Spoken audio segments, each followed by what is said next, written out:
Hello friends, welcome back to my channel. நம்ம இன்றைக்கி எங்கே போனோம் பார்த்தீங்கன்னா ஐவாஷ் டாஸ்பா அப்படின்னு சொல்லிட்டு காரை பார்த்தீங்கன்னா வாஷ் பண்ண போயிருந்தோம். நம்ம ஃப்ரெண்டு காரை வாஷ் பண்ணலாம் அப்படின்னு சொல்லிட்டு போயிருந்தோம். இந்த கடை கரெக்டாக எங்கே லொக்கேஷன் இருக்குன்னு பார்த்தீங்கன்னா நம்ம நெய்க்காரப்பட்டியில் கரடிவுட்ட ரோட்டில் வேல்நகரில் இந்த கடை லொக்கேட் ஆகிருக்கு. கரெக்டாக சொல்லி போனால் பாவாத்தா மில்லுக்கு ஆப்போசிட்லேயே இந்த கடை லொக்கேட் ஆகிருக்கு. இங்கே பார்த்தீங்கன்னா வெறும் 349க்கு பார்த்தீங்கன்னா கார் வாஷும், வெறும் 99க்கு பார்த்தீங்கன்னா பைக் வாஷ் பண்ணி கொடுத்துருக்காங்க. அது கார் வாஷில் பார்த்தீங்கன்னா ஃபோம் ஹை ப்ரெஷர் வாஷ் பண்ணி கொடுத்துருக்காங்க. அதெல்லாம் பைக் வாஷ் 99க்கு பார்த்தீங்கன்னா ஃபோம் வாஷ் பண்ணி கொடுத்துருக்காங்க. பெஸ்ட்டாக பண்ணி கொடுத்துருக்காங்க. அதெல்லாம் பார்த்தீங்கன்னா இங்கே பார்த்தீங்கன்னா வெயிட்டிங் ஹாலும் இருக்குது. நீங்கள் வந்து காரை வெயிட் பண்ணி எடுத்துகிட்டு போகிற மாதிரி ஆப்ஷன் இருக்குது. நீட்டாக பண்ணி கொடுத்தாங்க. நம்ம காரை பார்த்தீங்கன்னா நல்லா பழப்பலன்னு மாற்றிட்டாங்க. பழசு மாதிரி இருந்துச்சு. நல்லா ஃபோம் போட்டு நல்லா ஹை ப்ரெஷர்லாம் போட்டு நீட்டாக மாற்றிட்டாங்க. மறக்காமல் போய் உங்கள் காரை இங்கே வாஷ் பண்ணி பாருங்கள்.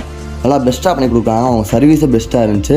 அது மட்டும் இல்லாமல் இங்கே ஹெட்லைட் பாலிசிங்கு ப்ளஸ் பார்த்தீங்கன்னா ஏகப்பட்ட பாலிசிங்லாம் பண்ணி தராங்க. ப்ளஸ் பார்த்தீங்கன்னா ரப்பிங் பாலிஸு ப்ளஸ் பார்த்தீங்கன்னா